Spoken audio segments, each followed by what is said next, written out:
네, 여러분 안녕하세요. 이번 시간에는 여러분들과 함께 불탑에 얽힌 이야기들을 여러 각도로 한번 풀어보고자 합니다. 여러분, 불교 예술이라고 하면 가장 먼저 떠오르는 이미지가 뭘까요?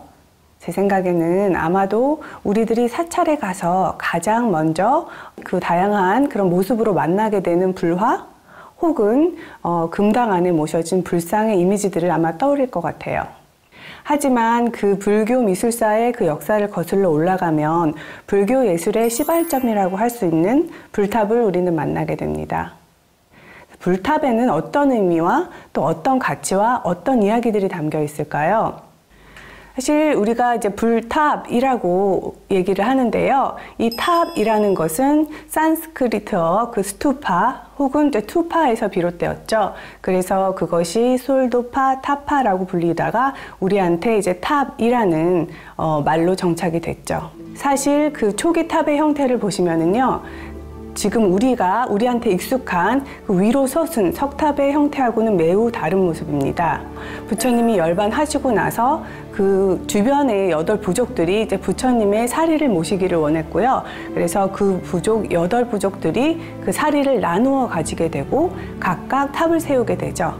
그래서 그것이 부처님 열반 이후에 세워진 최초의 8개의 탑, 그래서 근본 8탑이라고 불리웁니다. 인도 전역을 최초로 통일했던 그 아소카 왕이요. 그러니까 불법에 귀의하면서 그 불법을 전역에 전파하는 하나의 방법으로 그 근본 8탑에 모셔졌던 사리들을 다시 꺼내어서 그 인도 전역에 걸쳐서 84,000기의 탑을 세우게 됩니다. 석가모니 부처님 이전에 7불이 계셨죠. 7 부처님의 그 첫 번째 부처님인 비바시불, 그 당시는 인간의 수명이 84,000년이었다고 합니다. 그래서 그런 상서로운 의미를 담고 또 매우 무수하다는 의미를 담은 그 아소카 왕이 만든 84,000기의 탑. 그렇게 인도 전역으로 퍼져나가고 그것이 또 중국을 거쳐서 우리나라까지 그 불탑 문화가 이어지게 되는 중요한 계기가 되는 것이죠. 그 인도의 그런 봉분 모양의 탑은요, 중국을 거쳐서 우리나라로 들어오면서 그 형식, 그 모습이 많은 변화를 겪게 됩니다.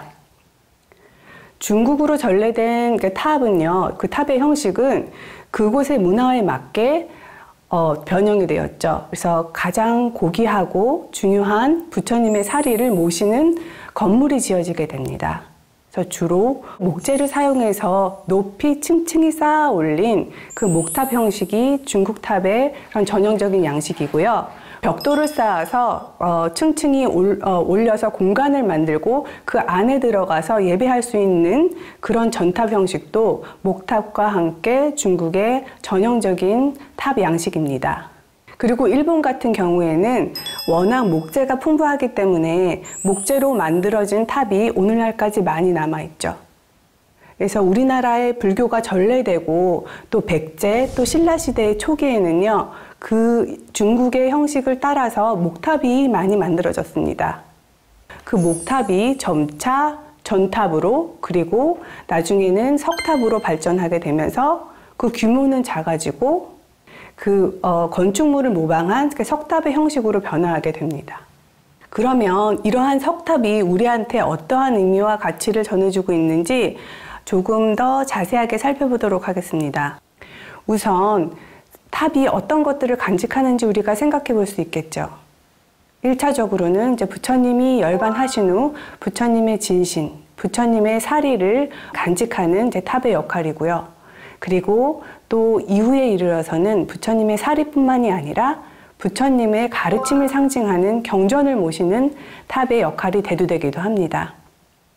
그리고 그것과 더불어서 그 탑을 만든 나라, 국가 혹은 사회, 그 개인의 어떤 발언들을 적어서 함께 간직하는 그 발언문도 탑 속에 간직되게 되죠. 초기 탑의 형태를 보시더라도요. 그 산치 대탑의 형식 같은 경우에도 그 기단부 위에 올라가면 그 봉분 모양의 형태를 둘러싸서 사람들이 둥근 형태를 따라서 걸으면서 탑돌이를 할 수 있는 그런 구조를 만들어 놓았습니다. 특히 그 아소카 왕에 의해서 그 불법이 전파되고 그 인도 전역에 걸쳐서 많은 탑들이 세워지게 되는 그 시기에 이런 탑돌이 문화가 대중화되고 이제 정착되게 되면서 점점 그것이 이렇게 많이 행해지게 되면서 급기야는 그 탑돌이의 공덕, 그리고 이제 어떻게 탑돌이를 해야 하는가에 대해서 기록을 하고 있는 경전이 만들어지게 되죠. 그래서 그 조탑 공덕경 같은 경우가 탑을 만드는 방식과 그리고 탑에 의식을 드림으로 해서 얻을 수 있는 공덕을 말해 놓은 대표적인 경전이죠.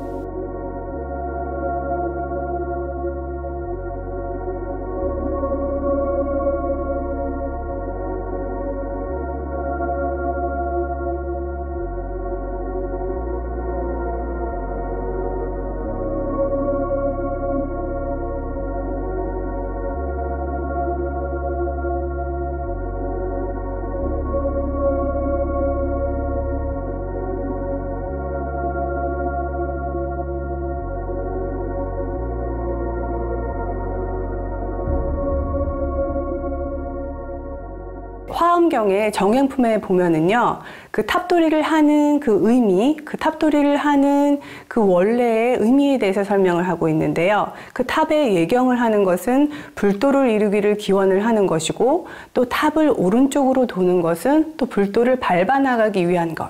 그러니까 탑돌이의 본질은 그런 부처님의 가르침을 따라서 또 불터를 성취해 나가는 과정, 그것이 잘 이루어지기를 기원하는 마음입니다. 우리나라의 기록에서도요, 그러니까 매우 이른 시기부터 탑돌이가 행해졌다라는 것을 찾아볼 수가 있어요.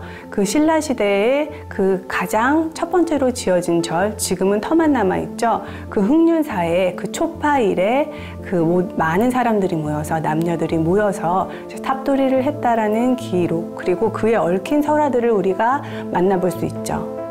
그래서 기본적으로는 부처님의 가르침을 기억하고 그것을 하나하나씩 마음속에 되새기면서 그것에 대해서 우리가 우리 삶에서 또 다른 사람들과 살아가면서 소망하는 바들을 담아서 기원하면서 하는 것, 그것이 탑돌이의 의미와 가치입니다. 탑 안에 모셔주는 부처님의 진신사리는 탑의 본질이고 탑의 기원이기도 하죠.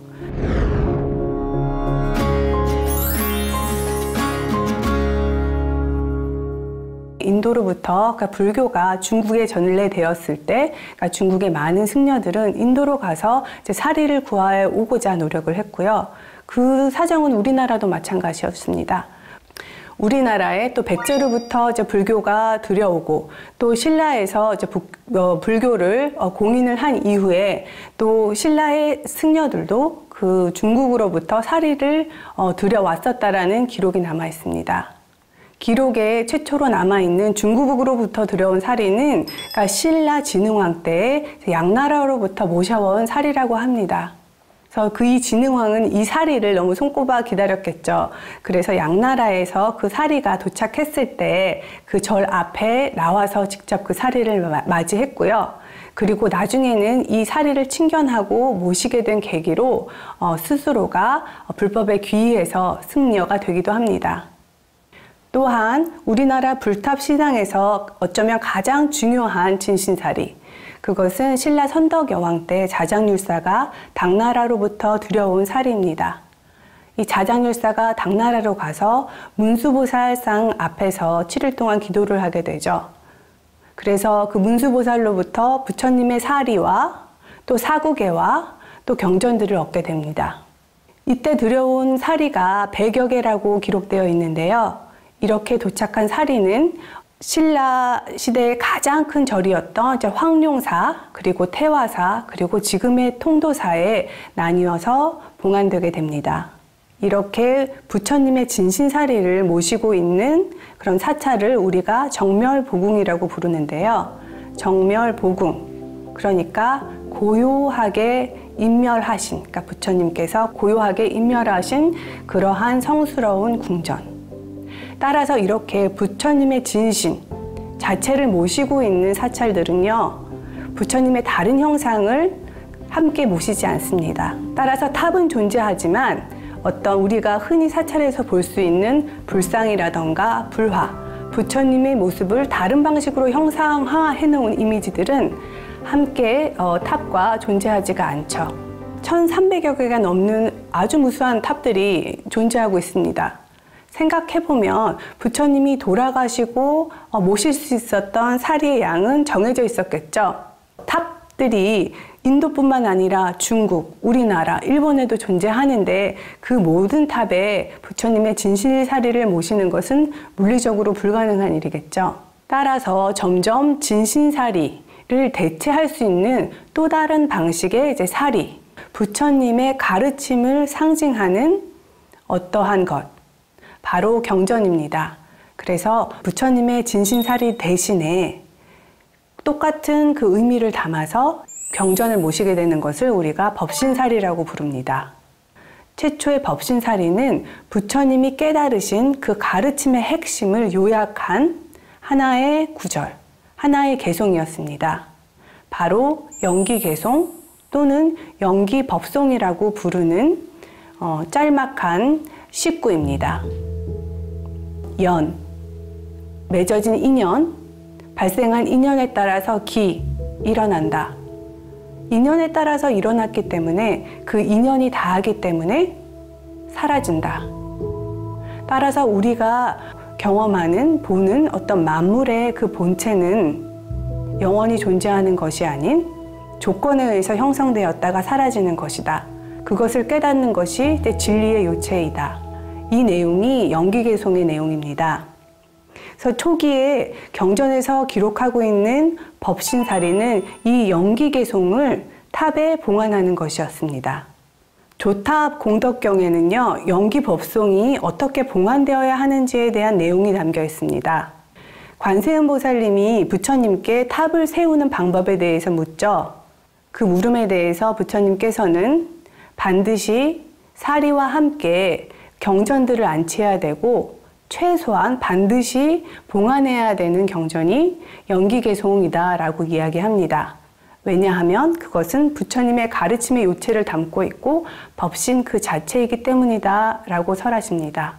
이처럼 부처님의 진신사리와 함께 모셔지는 가르침의 핵심으로서의 법신사리가 영기개송이었습니다. 영기개송은 우리 불교의 가르침에 있어서 또 다른 중요한 상징을 갖습니다. 부처님의 수제자 사리불 존자와 목련 존자가 불법에 귀하게 되는 계기, 그 중요한 계기가 바로 영기개송입니다. 원래 사리불 존자는 그 외도였습니다. 그런데 이제 부처님의 제자인 아싸지를 만나게 되고 그분께서 펼친 가르침이 영기개송이었고 그것을 듣고 깨달음을 얻고 또 불법에 귀의해서 부처님의 제자가 되기 때문이죠. 이렇게 진신사리와 법신사리를 모시게 되는 것은 우리가 사실 그 의미를 가만히 생각해 보면 굉장히 어떤 흥미로운 어떤 불교 예술, 탑의 예술이 우리한테 전해줄 수 있는 흥미로운 메시지일 수 있습니다. 그 영기의 가르침은 결국에는 모든 것이 일어났다가 사라지는 것, 그 본체는 공한 것이라는 것을 말하고 있죠. 영원한 실체는 없다라는 것을 말하고 있습니다. 한편 우리가 부처님은 이미 열반을 하셨음에도 불구하고 그 가르침을 기리기 위해서 남아있는 어떤 물질적인 진신사리로부터 그런 보이지 않는 가르침을 자꾸만 이제 상기해낸다라는 것. 이것은 어떤 보이는 것을 통해서 그 이면에 사라지지 않는 그 진실을 계속 상기시켜 줄 수 있는 어떤 예술적인 형상의 힘이기도 합니다. 다양한 방식으로 그 영기법송이 탑 속에 실제로 봉안되었다는 흔적을 발견할 수가 있는데요. 예를 들어서 지금은 터만 남아있는 경주의 석장사지에는요, 불상과 불탑이 함께 새겨진 그런 돌판, 그런 별돌들의 조각들이 수점 발견되었습니다. 이 별돌의 일부 중에는 20자의 영기법송, 영기개송이 새겨져 있어서 그 당시에 그 영기개송을 탑과 연결시키는 그런 문화가 굉장히 확산되었다는 것을 알 수가 있죠. 뿐만 아니라 신라의 대표적이었던 탑, 지금은 사라져서 없지만 굉장한 규모를 자랑했었던 황룡사지의 구축 목탑, 그 심초석에서도 연기법송의 흔적이 발견되었습니다. 이 경우에는요, 두 개의 음판에 나뉘어서 5자, 5자 이렇게 10자로 압축된 연기개송의 내용이 발견되었습니다. 또한 고려 때 조성된 보원사지 5층 석탑의 경우는요, 그 사리 길을 감싸고 있는 금동사리 외감 그 바닥면에 연기개송이 새겨져 있는 것을 발견할 수 있습니다. 이처럼 신라시대, 고려시대의 탑에는 진신사리와 함께 법신사리로서 연기개송을 담고 있는 예들을 발견을 할 수가 있습니다. 최초의 법신사리인 연기개송은 시대를 지나면서 다란이로 변모가 됩니다. 그래서 연기개송에서 경전 자체가 탑 안에 봉안되는 형식으로 발전하게 됩니다. 우리나라의 불탑 신앙에서 가장 중요한 역할을 하는 경전 중에 하나가 무구정강 대다란이경입니다. 무구정강 대다란이경, 더러운 그런 때가 없는 깨끗하고 빛나는 위대한 주문의 경. 그 경의 내용은 불탑을 어떻게 보수하고 또 어떻게 세우고 그리고 다란이를 어떻게 써서 소탑과 함께 불탑 안에 안치하고 그리고 그 공덕으로 얻을 수 있는 것들이 무엇인지를 이제 기록해 놓은 것이 무구정강 대다란이경입니다. 무구정강 대다란이경은 무구정경이라고도 불리죠. 이 무구정경의 내용을 간략하게 말씀을 드리면 한 바라문이 죽어서 지옥에 갈 운명임을 알게 됩니다.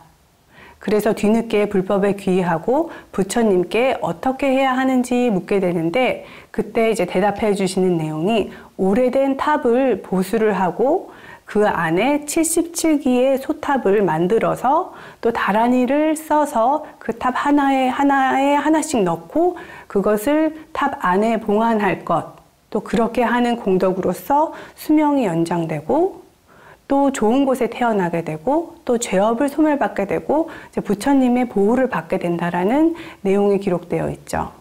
더 나아가서 부처님이 보호를 받고 육바라미를 성취하게 되어서 결국은 불도를 이루게 된다라는 그런 내용입니다. 이러한 어떤 공덕 사상이 그 삼국시대, 특히 신라시대 때는요, 어떤 호국정신과 맞물려서 이 무구정경 대다란이경을 탑 안에 봉안하는 그런 조탑신앙이 매우 확산되게 됩니다. 그리고 이제 무구정경의 내용 중 중요한 것 중에 하나가 부처님께서 직접 이 경전 자체가 부처의 진신과 다르지 않은 이제 법신임을 말하는 내용입니다. 따라서 진신사리에서 법신사리로 이동하는 과정에서 이 무구정경은 굉장히 중요한 역할을 하게 되죠. 이렇게 우리나라의 불탑신앙, 그것이 특히 이제 진신사리에서 법신사리로 진행되는 그런 불탑신앙에서 매우 중요한 역할을 했던 무구정경. 이 무구정경이 실제로 불탑 안에 봉안된 예들을 또 다양한 형식으로 봉안된 예들을 우리가 찾아볼 수가 있습니다. 사실 가장 대표적으로 무구정경을 모시고 있는 불탑은 여러분 아시는 분들도 계시겠지만 우리가 불국사에서 만날 수 있는 석가탑입니다. 사실 우리가 석가탑과 다보탑의 모습에는 익숙해 있지만 그 안에 무엇이 봉안되어 있는지 아는 경우는 그렇게 많지 않을 수도 있을 것 같아요. 석가탑의 무구정경은 그것이 해체되어서 다시 보수되는 과정에서 발견이 되었는데요. 그 무구정경이 우리에게 보다 큰 예술적인 또 인문학적인 가치를 갖는 것은 세계 최초의 목판 인쇄본이기 때문이기도 합니다. 한 8m의 폭에 6m에 달하는 종이를 이어서 붙인 그러한 무구정경, 그것이 석가탑에서 발견된 무구정경의 모습입니다. 남원리 5층 석탑에서도 무구정경의 어떤 일부만이 남아있는 그런 종이 조각들이 발견되기도 하고요. 화엄사 서 5층 석탑에서 발견된 사리장엄구 속에는 무구정경의 전체 내용이 아니라 그 핵심이 되는 다란이만을 직접 쓴 필사본이 발견되기도 했습니다. 탑은 오랜 역사를 겪으면서 다양한 사건들도 만나게 되죠. 도굴을 당하기도 하고 전쟁통의 어떤 도굴이 되어서 그 문화재가 반출되기도 하고, 이런 여러 가지 이유들에 의해서 실제 경전은 남아있지 않지만 그 탑에 여전히 남아있는 명문, 그러니까 탑이 어떻게 세워져서 어떠한 신성한 기물들, 사리 혹은 경전들을 모시고 있었다라고 기록한 그 명문을 통해서 무구정경이 모셔져 있었던 탑들이 굉장히 많았음을 우리는 알 수가 있습니다. 대표적으로 지금은 탑 안에 실제 모셔진 그 경전은 남아있지 않지만 그 경전이 봉안되어 있었음을 말해주는 기록으로 황룡사지터에서 발견된 찰주봉기를 들 수가 있습니다. 찰주봉기는 그 최초의 그 사리 내함이고요. 그러니까 그 4개의 판을 이어서 붙여서 사리함을 감싸고 있는 그런 형식입니다. 그 위에 기록된 명문을 통해서 황룡사터 그 구축 목탑지에 사리와 함께 무구정경이 봉안되었음을 우리는 확인할 수 있습니다. 법신사리, 그러니까 부처님의 진신사리를 대체하거나 또 부처님의 진신사리와 함께 안치되어서 그 가르침의 요체를 탑에 간직하게 하는 그런 법신사리의 역할이 중요해지면서 무구정경뿐만 아니라 다른 여러 경전들이 탑 안에 봉안되는 것을 우리가 사리장원구를 통해서 살펴볼 수가 있습니다. 예를 들어서 가랑사지 동서 3층 석탑에서 발굴된 사리장원구 속에는요, 진신사리와 함께 법신사리가 모셔져 있는 것을 발견했습니다. 이때 모셔졌던 경전은 천수경의 일부인, 천수경의 핵심인 준제진원을 필사한 그러한 조각이 발견되었고요. 또 우리 불교예술사에서 매우 희귀하고 중요한 법신사리로 여겨지는 것이 왕궁리 5층 석탑 사리장원구에서 발견된 은제도금의 금강경판입니다. 이 금강경판은 음판을 얇게 펴서 그 위에 금강경의 내용을 새기고 금으로 도금을 한 금강경판인데요. 이 경우도 그 탑의 한쪽 부분에는 진신사리가 모셔져 있고 반대편 사리궁에는 법신사리가 모셔져서 진신과 법신을 함께 모시고 있는 형태들이 많이 만들어졌음을 알 수 있게 해줍니다. 진신사리와 함께 모셔진 법신사리로서 천수경, 금강경과 같은 경전들도 봉안되었음을 살펴볼 수가 있었고요. 또 하나의 경전을 들자면 법화경을 들 수 있습니다. 개성 남계원지의 7층 석탑에서 발견된 사리장원구. 이 남계원지의 7층 석탑은 고려시대 때 조성된 탑인데요. 이 탑 안에서는 법화경 7권 두루마리가 법신사리로서 발견되었습니다. 감색의 종이 바닥 위에 금으로 그림을 그리고요. 그리고 글씨는 은으로 쓰여진 그런 아름다운 법화경. 이것이 7개의 두루마리로 법신사리로 봉안되어 탑 속에서 발견되었습니다.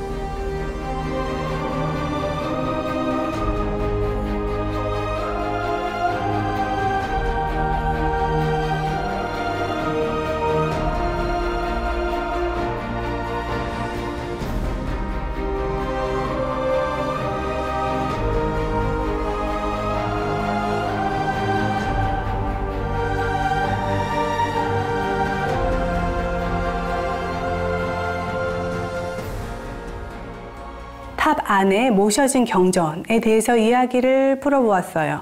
그러니까 탑 안에 진신사리와 함께 모셔지는 법신사리 혹은 진신사리를 구하지 못했을 때 그것을 대체하는 부처님의 가르침을 상징하는 경전으로서의 법신사리, 탑 안에서 발견할 수 있는 가르침의 이야기를 다루어 보았는데요.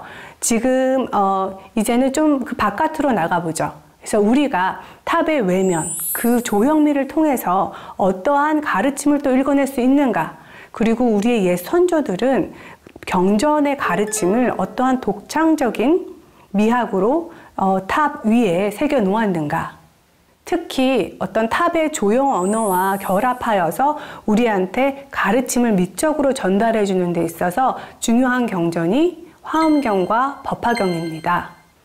화엄경이 부처님의 깨달음을 상징적으로 표현하고 있는 것이라면 이제 법화경인 우리한테 설법해주는 석가모니의 모습을 그리고 있죠.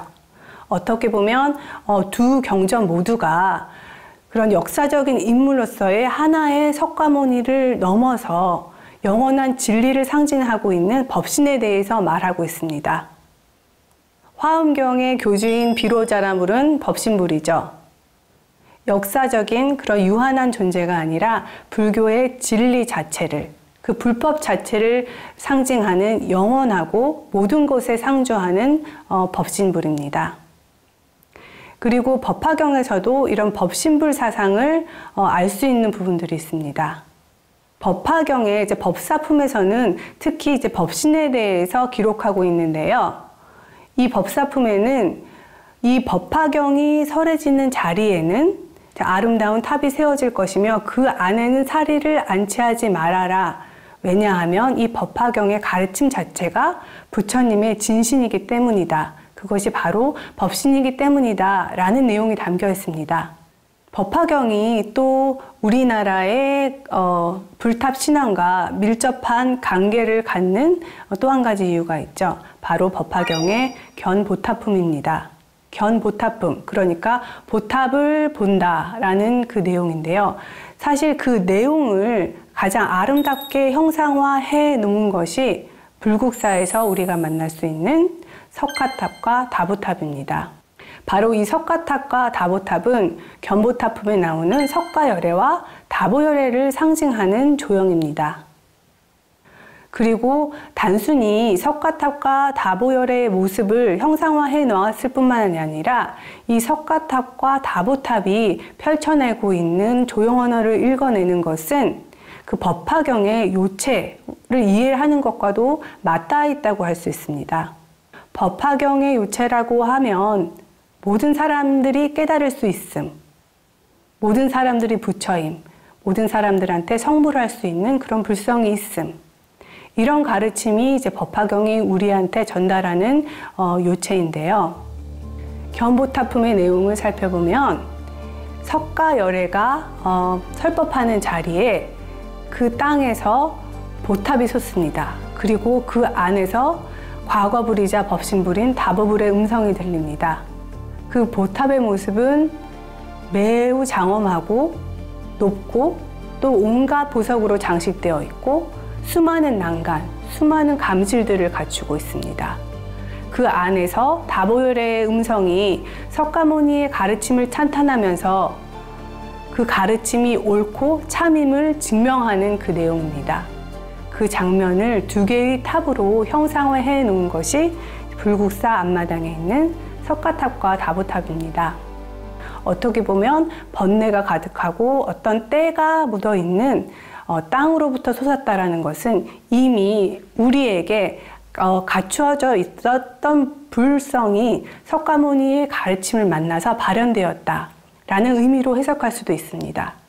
그리고 그 안에서 목소리를 내고 있는 다보열애는 우리의 불성을 상징한다고 말하기도 합니다. 단순히 우리가 석가탑과 다보탑의 그런 조형적인 아름다움을 감상하고 그것의 독창성에 감탄하는 것을 넘어서 이 이면에 담겨 있는 법화경의 가르침, 그 요체를 상기할 수 있다면 우리는 석가탑과 다보탑을 더 깊은 방식으로 감상할 수 있을 것입니다. 바로 이 두 탑이 우리에게 설법을 해주고 그 설법에 대해서 증명을 해주는 다보열애임을 깨닫게 되는 순간 이 불국토의 앞마당은 그 석가모니의 가르침이 펼쳐지는 영산도량이 되죠. 또 석가탑이 우리에게 설법해주고 있는 석가임을 나타내고 있는 또 조형 언어도 있는데요. 그 석가탑의 주변에는 8개의 그 연꽃 무늬의 탑구를 발견을 할 수가 있습니다. 그것이 바로 법화경의 내용을 조형으로 형상화해 놓은 것입니다. 법화경에서 석가열애가 이제 설법을 할 때 그 석가모니의 모든 분신들, 그러니까 모든 열애들이 그 설법을 듣기 위해서 한자리에 모이게 되는데, 그러니까 사방에 앉게 된다고 합니다. 그것을 상징적으로 나타내고 있는 것이 그 석가탑 주변에 배치되어 있는 8개의 연꽃 무늬의 탑구인 것입니다. 불국사 앞마당에서 우리가 만나볼 수 있는 석가탑과 다보탑이 보다 우리한테 이제 소중하고 또 미학적으로 또 사상적으로 가치가 있는 이유는요. 법화경이 이제 중국에 소개된 이후로 사실 많은 조형들이 만들어졌습니다. 그 대표적인 모습이 그러니까 다보열애와 석가열애가 나란히 앉은 형상이죠. 그것을 우리가 이불병좌상이라고 부르는데요. 그래서 이불병좌상은 우리나라뿐만 아니라 사실 인도와 중국에서도 이른 시기부터 찾아볼 수 있습니다. 또 우리나라에도 부조로 새겨진 이불병좌상 혹은 조각으로 존재하는 이불병좌상들을 찾아볼 수가 있습니다. 하지만 이렇게 탑의 형태로 석가모니의 형상 그리고 다보열의 형상을 상징화하고 있는 것은 전 세계에 유일무이하죠. 그것이 바로 우리의 석가탑과 다보탑이 갖고 있는 조형적인 독창성이면서 또 창조적인 미학입니다. 석가탑과 다보탑이 법화경의 중심 가르침을 아름다운 조형 언어로 우리한테 전달해주고 있다면 한편 화엄경의 어떤 사상을 우리한테 또 독창적인 언어로 전달해주고 있는 탑이 있습니다. 신라 화엄의 근본 도량이었던 화엄사에서 만나볼 수 있는 사사자 3층 석탑입니다. 사실 이 사사자 3층 석탑의 도상에 대해서는요, 몇 가지 견해들이 있습니다. 가장 우리한테 잘 알려져 있는 것은 그 화엄사를 창건했던 그 영기조사의 이야기를 담고 있다라는 내용입니다. 그 영기조사는 효심이 매우 지극했다고 하는데요. 자, 사사자 3층 석탑의 지금 모습을 보시면 기단부가 있고 그 기단부에 그 연꽃 위에 앉아있는 4마리의 사자가 있습니다. 그리고 그 사자 한가운데에 인물상이 있고요. 그 위로 이제 탑 신부가 전개되어 있는 모습을 볼 수가 있습니다. 그리고 매우 독특한 것이 이 탑 하나가 독립해서 존재하는 것이 아니라 그 탑 앞에는 그 탑과 짝을 이루어서 하나의 석등이 있습니다. 근데 그 석등의 모습 또한 굉장히 독특하죠. 그 석등 안에는 그 석등을 이고 있는 어떤 스님 혹은 동자의 모습이 조각되어 있는 것을 볼 수가 있네요. 영기조사는 특히 효심이 지극했다고 하는데요. 그래서 이 탑 안에 계신 인물상이 영기조사의 어머니, 그러니까 비구니가 된 그 어머니를 상징하고 있는 모습이고 그 앞 석등 안에서 차를 공양하는 그 영기조사의 모습을 표현하고 있는 것이 이 석탑이라고 해석하기도 합니다.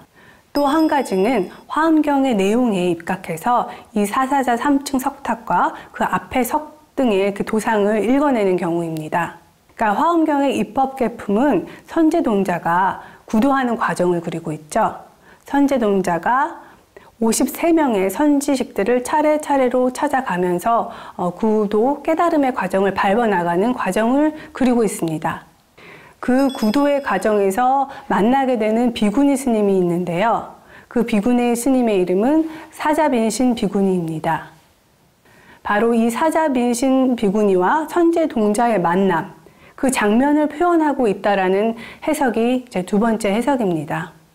또 한 가지 해석은 이 4마리의 사자는 화엄경의 영기사상을 설명했었던 법장 스님의 화엄 금사자장의 가르침을 표현하고 있는 것이라고 보는 견해도 있습니다.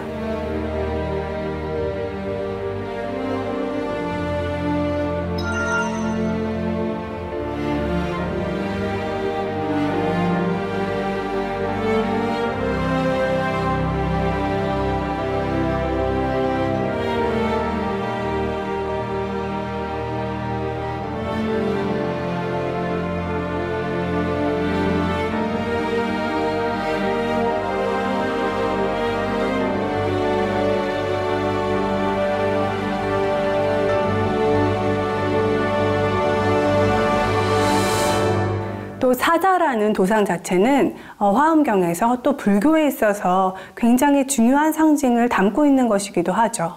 그 부처님이 삼매 드시는 자리, 설법하시는 자리를 우리가 사자좌라고 부르기도 하고요.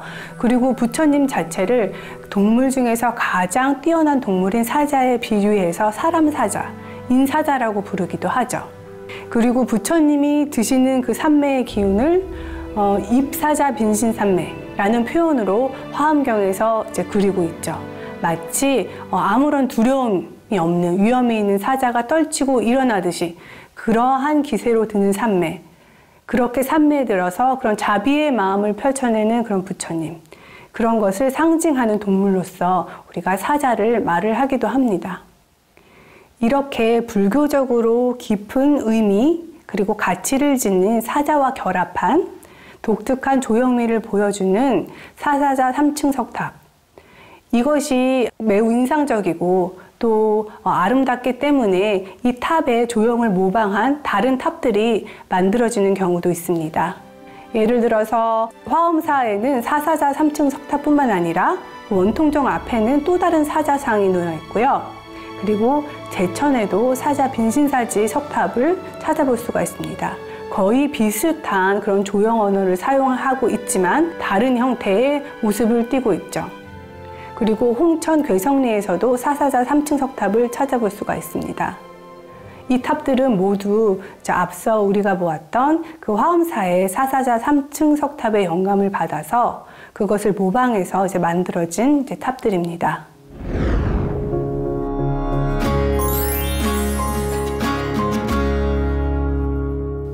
이처럼 탑이 우리에게 전해주는 이야기들은 다층적입니다. 탑 위에 조각된 그런 형상들이 전달해주는 이야기도 있고요. 그리고 탑이 간직하고 있는 경전의 이야기도 있고요. 그리고 탑이 스스로 겪은 이야기들도 있습니다. 아마도 우리나라 탑의 역사에서 가장 파란만장한 그런 역사를 겪었던 탑 중에 하나로 경천사지 10층 석탑을 들 수 있을 것 같습니다. 경천사지 10층 석탑은 국립중앙박물관에서 만나볼 수가 있는데요.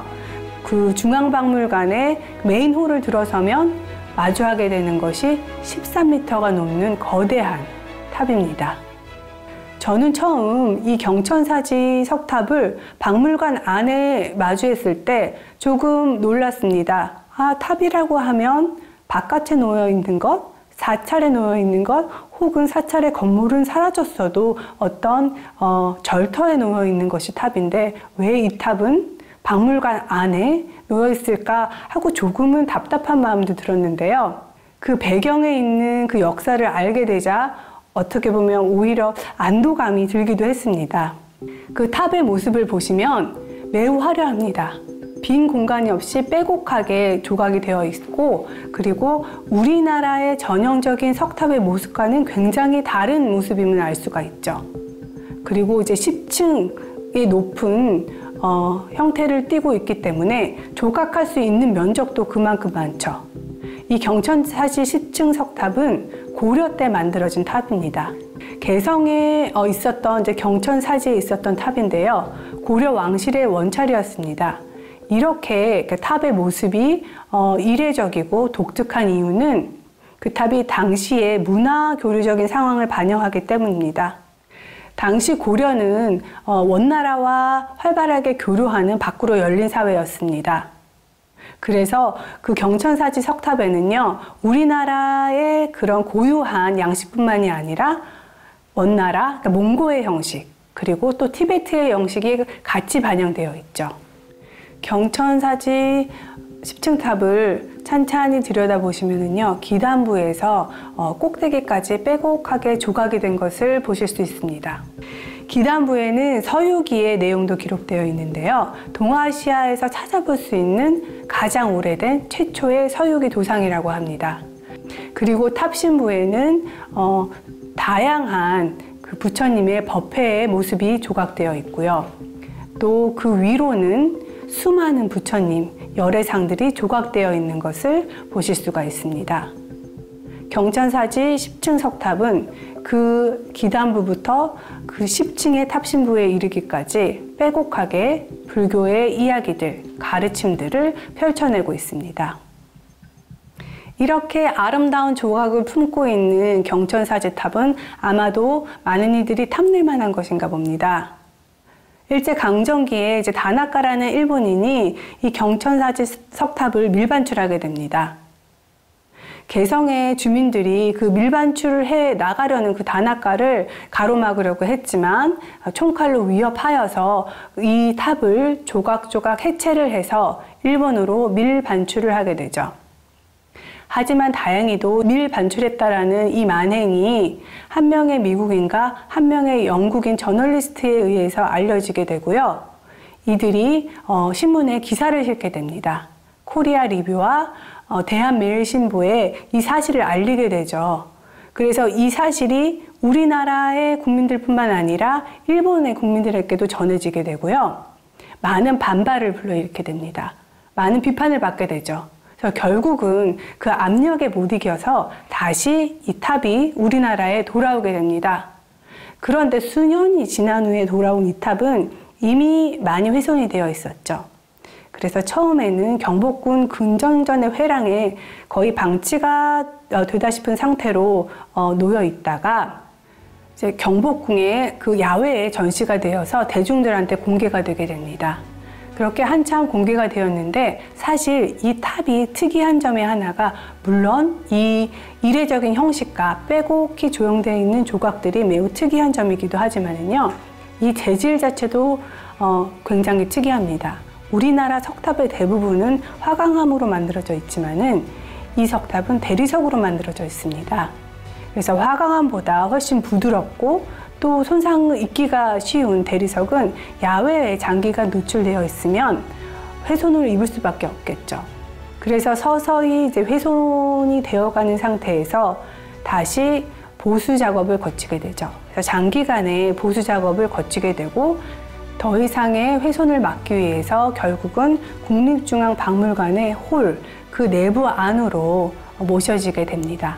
그래서 지금은 이렇게 파란만장한 역사를 겪었던 경천사지 10층 석탑을 우리는 박물관의 내부에서 만나볼 수밖에 없는 것입니다. 이 경천사지 석탑의 그 조형미는 워낙 독특하고 또 뛰어나고 아름답기 때문에 이 탑을 똑같이 이제 모방해서 만들어진 탑들이 존재합니다. 바로 우리가 탑골공원에서 만나볼 수 있는 원각사지 10층 석탑인데요. 조선시대에 조성된 원각사지 10층 석탑은 똑같이 대리석으로 만들어져 있기 때문에 지금은 야외에 놓여 있긴 하지만 더 이상의 훼손을 막기 위해서 그러니까 사방에 유리각을 두른 형태, 그 안에 갇힌 모습을 우리가 탑골공원에서 만나볼 수 있습니다. 개풍군 연성사라는 곳에 경천사지 10층 석탑을 똑같이 모방한 탑이 존재했었다라는 기록이 남아 있습니다. 하지만 아쉽게도 그 탑 또한 파괴되었다라고 전해집니다. 하지만 오늘날에도 이렇게 아름다운 석탑의 모습을 그대로 모방해서 새로 탑을 만들어내는 이제 모탑 불사는 이어지고 있습니다. 서울의 양재동에 있는 관문사에 가시면 경천사지 10층 석탑과 똑같이 생긴 옥탑을 보실 수가 있습니다. 옥으로 깎아놓은 관문사의 석탑은 사계절에 변화하는 모습과 어우러져서 야외 공간에서 우리를 맞고 있습니다. 그리고 원래의 자리를 떠나서 지금은 박물관의 내부에 놓여 있는 경천사지 10층 석탑은 새로운 기술, 이 시대의 미디어를 만나서 또 다른 방식으로 우리에게 이야기를 풀어내고 전달해주고 있습니다.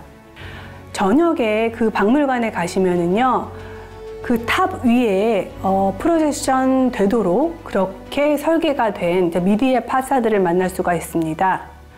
이 탑이 전달하는 내용, 그러니까 서유기의 내용, 그리고 어떤 부처가 깨달음으로 가는 과정들, 그리고 사계절의 아름다움, 이런 것들을 아름다운 영상으로 만들어서 탑 위에 프로젝션을 하여 우리에게 움직이는 이미지로 보여주고 있습니다.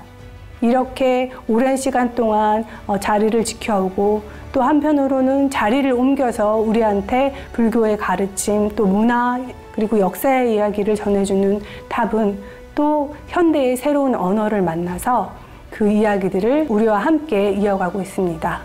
오늘은 여러분들과 함께 불탑이 전해주는 다양한 이야기들, 그리고 그 이야기들을 우리한테 풀어내는 불탑 조형 언어의 다양한 방식들을 함께 살펴보았습니다.